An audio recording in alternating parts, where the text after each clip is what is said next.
guys, Kim Jong Spoon here with another double dose video. This is the gameplay that I would have used in a full tank review, but this is a tier 4, so I'm not going to do a full tank review on that. But anyways, this is the M8A1, the new tier 4 American tank destroyer.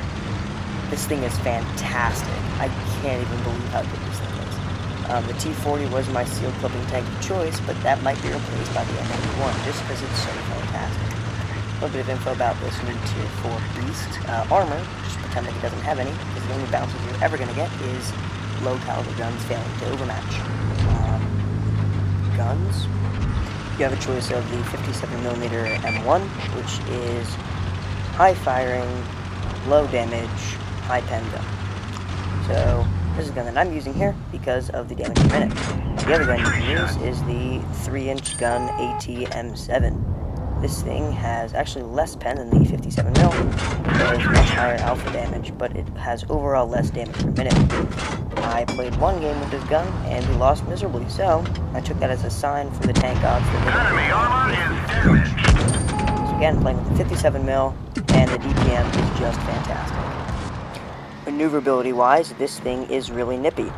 It weighs 15.58 tons with the 57mm gun, and 16.63 tons with the 3-inch gun, and it has a horsepower of 350, so 350 horsepower, giving this thing a 58 kilometers per hour top speed limit. It actually reaches that speed limit pretty quickly. The traverse speed is 40 degrees per second, which is really fast. However, the turret traverse lags behind that 18 degrees per second. That is abysmal. So if you're getting circled, make sure you turn your tracks as well as your turret. If your tracks have been taken off, you need to fix them, because your turret will not be able to track the enemy as they circle you. Even E-75s could circle this thing, even with the recent nerf that they received in patch 1.7.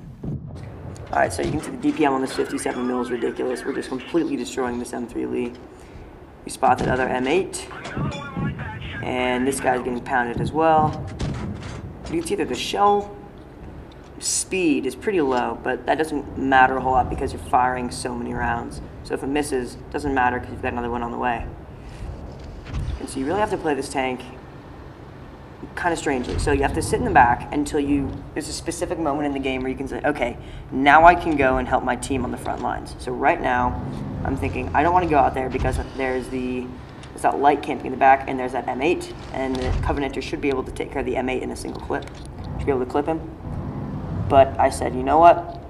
We need to get going here. It's 4 against 3. But then again, the enemy team, I don't know how much health these guys are on, so I want to get into the battle quick. So we took care of that M8, and now it's 4 against 2. And bam! Panzer 38T, he is totally dead. He's screwed. This gun's pretty accurate, so I take out his gun with that shot, but I stick around here way too long. I should have moved forward to get that Covenanter. Because now again, it's 3 against 1.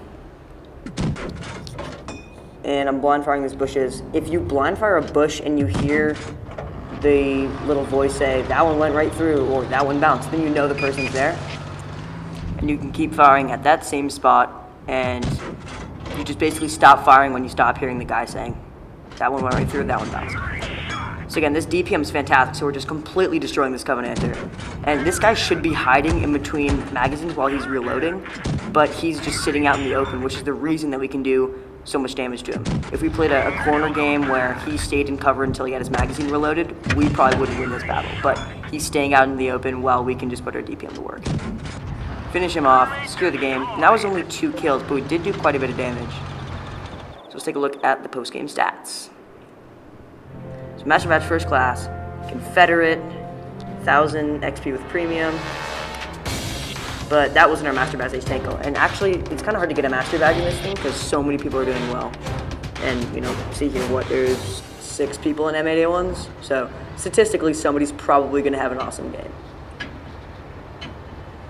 Alright, so Fort Despair, tier 4 game, and we're in one of the best tier 4 tanks. So let's go and win the game for the team. We've got, basically in this tank, you have to follow everybody else.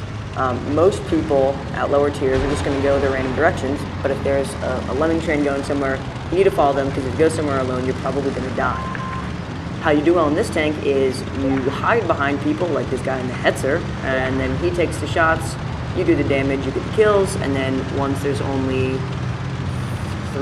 2 people left, then you just run around doing cleanup and killing everybody else. So, I don't intend to shoot anybody over here, but I'm going to pop over the ridge, spot anybody over there, bam, scout medal, okay.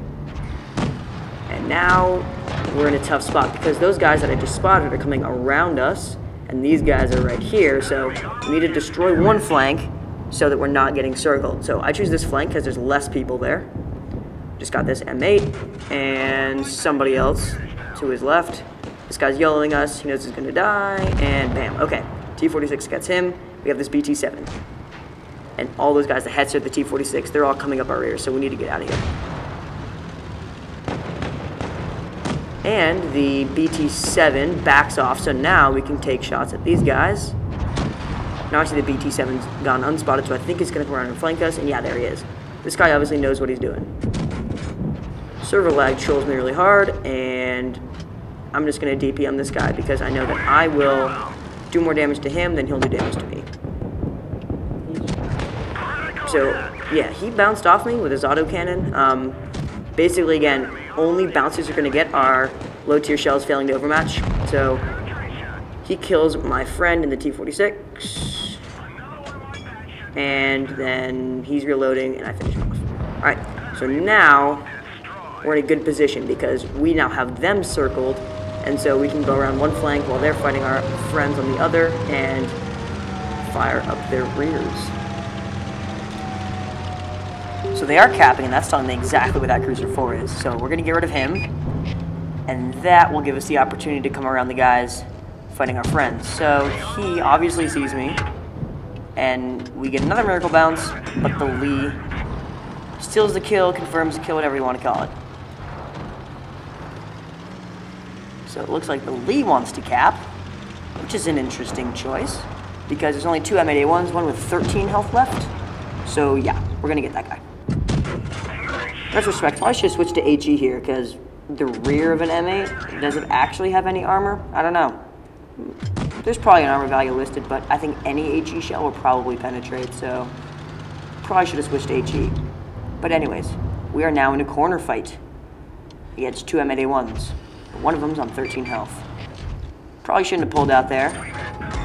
He hits us, he's using the big gun.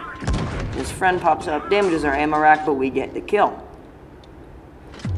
Okay, so now both of us are a one-shot for each other. So it's whoever can aim and hit the other tank first is going to win. I'm trying to see if I can get unspotted, but it looks like I'm within 50 meters, so he's proxy detecting me, and we secure the kill. 3 kills, not even a Top Gun, and we're still going to get our Master Badge First Class. Yep, and also a Scout Medal. 900 damage, 600 base XP, and 3 kills. So those are 2 games from the M8A1 Tier 4 American Turreted Tank Destroyer. This thing's a little beast. If you guys want to have fun on the battlefield, make sure to pick this thing up. Again, patch 1.7, this thing came out along with the rest of the American Turreted Tank Destroyer line, which I will be doing reviews of very shortly. I just purchased the T49, which is, again, a little beast, so stay tuned for that review. If you guys liked the video, you can throw a thumbs up down at the bottom and subscribe to the channel for more awesome tank videos. Thanks.